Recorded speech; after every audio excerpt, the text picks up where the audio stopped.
Jaya Radha Madhava Punya Vihari.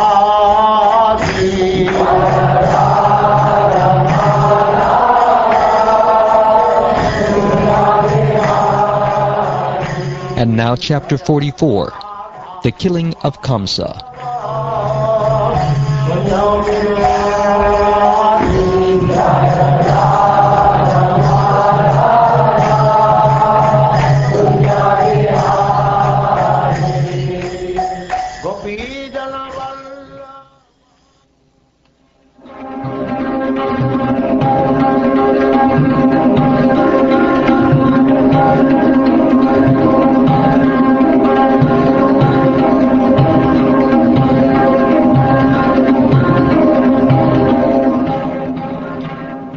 Shukdev Goswami said, "Thus addressed, Lord Krishna made up his mind to accept the challenge. He paired off with Chanura and Lord Balaram with Mushtika. Seizing each other's hands and locking legs with each other, the opponents struggled powerfully, eager for victory.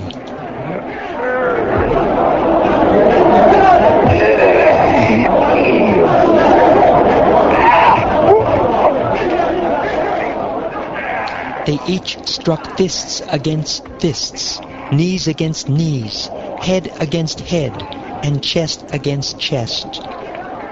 Each fighter contended with his opponent by dragging him about in circles, shoving and crushing him, throwing him down and running before and behind him.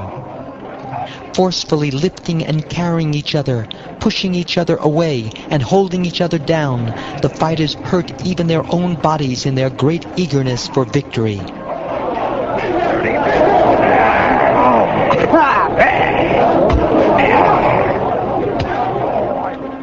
My dear King, all the women present, considering the match an unfair fight between the strong and the weak, felt extreme anxiety due to compassion. They assembled in groups around the arena and spoke to one another as follows.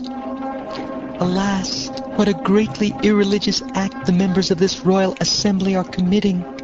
As the king watches this fight between the strong and the weak, they also want to see it. What comparison can there be between these two professional wrestlers, with limbs as strong as lightning bolts and bodies resembling mighty mountains, and these two young, immature boys with exceedingly tender limbs? Religious principles have certainly been violated in this assembly. One should not remain for even a moment in a place where irreligion is flourishing. A wise person should not enter an assembly if he knows the participants there are committing acts of impropriety. And if, having entered such an assembly, he fails to speak the truth, speaks falsely, or pleads ignorance, he will certainly incur sin. Just see the lotus face of Krishna as he darts around his foe. That face, covered with drops of perspiration brought on by the strenuous fight, resembles the whirl of a lotus covered with dew. Don't you see the face of Lord Balaram, with its eyes copper red from his anger toward Mushtika, and its beauty enhanced by his laughter and his absorption in the fight? How pious are the tracts of land in Vraja, for there the primeval personality of Godhead, disguising himself with human traits, wanders about, enacting his many pastimes. Adorned with wonderfully variegated forest garlands, he whose feet are worshipped by Lord Shiva and Goddess Rama vibrates his flute as he tends the cows in the company of Balaram. What austerities must the gopis have performed! With their eyes, they always drink the nectar of Lord Krishna's form, which is the essence of loveliness and is not to be equaled or surpassed. Oh, that loveliness is the only abode of beauty, fame, and opulence. It is self-perfect, ever fresh, and extremely rare. The ladies of Vraja are the most fortunate of women because, with their minds fully attached to Krishna and their throats always choked up with tears, they constantly sing about him while milking the cows, winnowing grain, churning butter, gathering cow dung for fuel, riding on swings, taking care of their crying babies, sprinkling the ground with water, cleaning their houses, and so on. By their exalted Krishna consciousness, they automatically acquire all desirable things. When the gopis hear Krishna playing his flute as he leaves Braja in the morning with his cows, or returns with them at sunset, the young girls quickly come out of their houses to see him. They must have performed many pious activities to be able to see him as he walks on the road, his smiling face mercifully glancing upon them.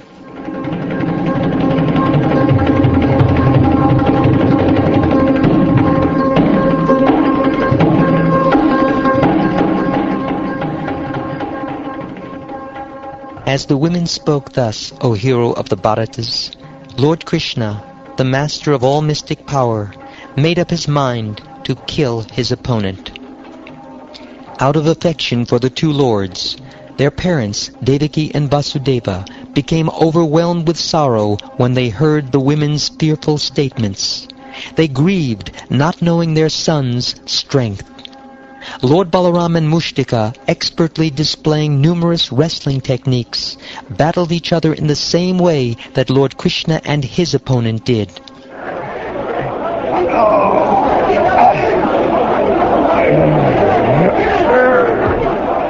The harsh blows from the Supreme Lord's limbs fell like crushing lightning bolts upon Chanura, breaking every part of his body and causing him more and more pain and fatigue. Furious, Chanura attacked Lord Vasudeva with the speed of a hawk and struck his chest with both fists. No more shaken by the demon's mighty blows than an elephant struck with a flower garland, Lord Krishna grabbed Chanura by his arms, swung him around several times, and hurled him onto the ground with great force.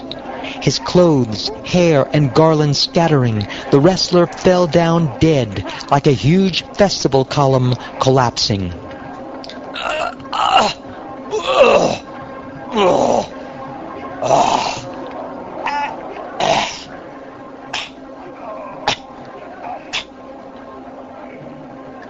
Similarly, Mushtika struck Lord Balabhadra with his fist and was slain. Receiving a violent blow from the mighty Lord's palm, the demon trembled all over in great pain, vomited blood, and then fell lifeless onto the ground, like a tree blown down by the wind.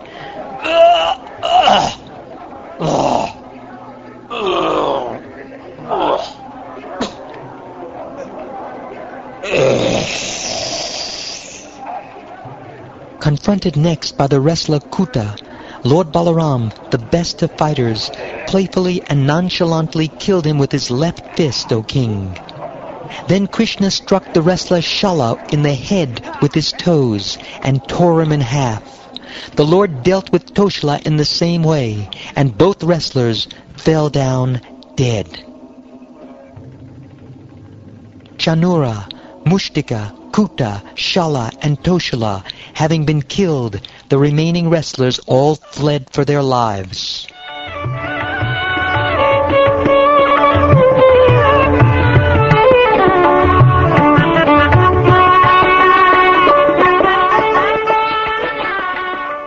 Krishna and Balaram then called their young cowherd boyfriends to join them, and in their company the lords danced about and sported, their ankle bells resounding as musical instruments played. Everyone except Kamsa rejoiced at the wonderful feat Krishna and Balaram had performed. The exalted Brahmins and great saints exclaimed, "Excellent! Excellent!"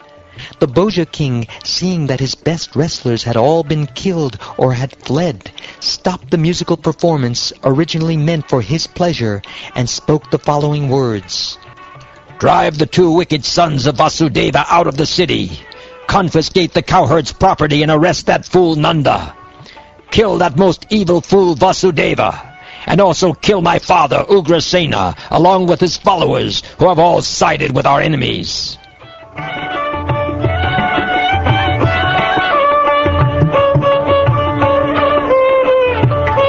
As Kamsa thus raved so audaciously, the infallible Lord Krishna, intensely angry, quickly and easily jumped up onto the high royal dais. Seeing Lord Krishna approaching like death personified, the quick-witted Kamsa instantly rose from his seat and took up his sword and shield. Sword in hand, Kamsa moved quickly from side to side like a hawk in the sky. But Lord Krishna, whose fearsome strength is irresistible, powerfully seized the demon, just as the son of Tarksha might capture a snake. Grabbing Kamsa by the hair and knocking off his crown, the lotus-naveled lord threw him off the elevated dais onto the wrestling mat. Then the independent lord, the support of the entire universe, threw himself upon the king, and striking his body repeatedly, killed him.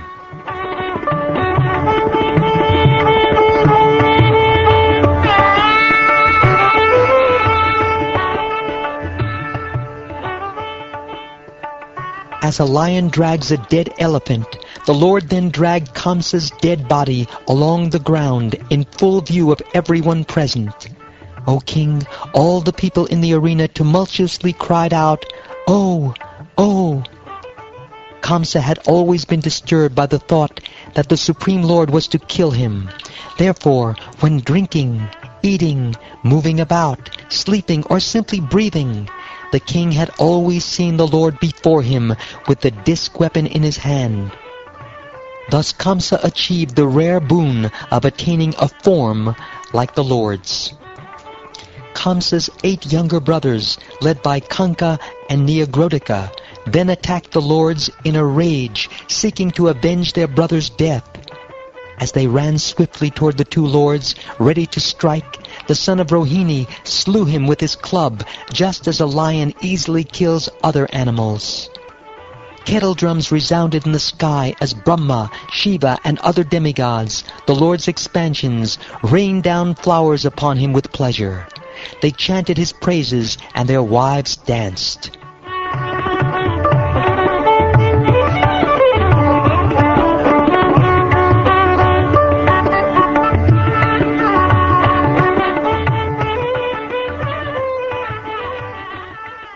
My dear King, the wives of Kamsa and his brothers, aggrieved by the death of their well-wishing husbands, came forward with tearful eyes, beating their heads. Embracing their husbands, who lay on a hero's final bed, the sorrowful women loudly lamented while shedding constant tears. The women cried out, "Alas, O Master! O dear one! O knower of religious principles!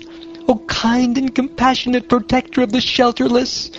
By your being slain, we have also been slain, together with your household and offspring.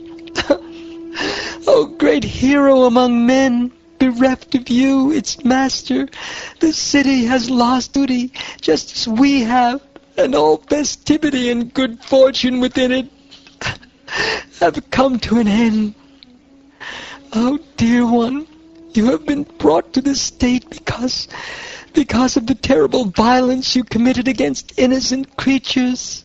How can one who harms others attain happiness? Lord Krishna causes the appearance and disappearance of all beings in this world, and he is their maintainer as well. One who disrespects him can never prosper happily."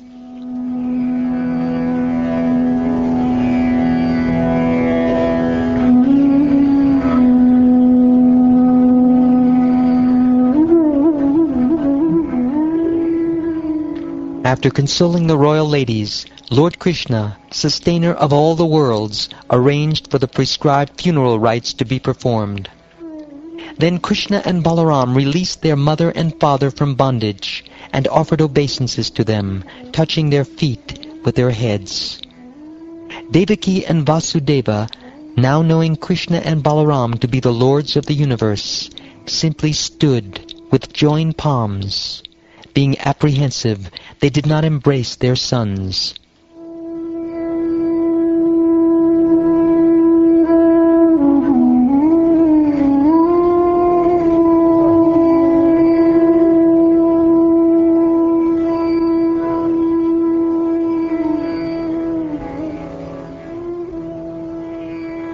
Thus ends the 44th chapter of the 10th canto of the Srimad Bhagavatam, entitled The Killing of Kamsa.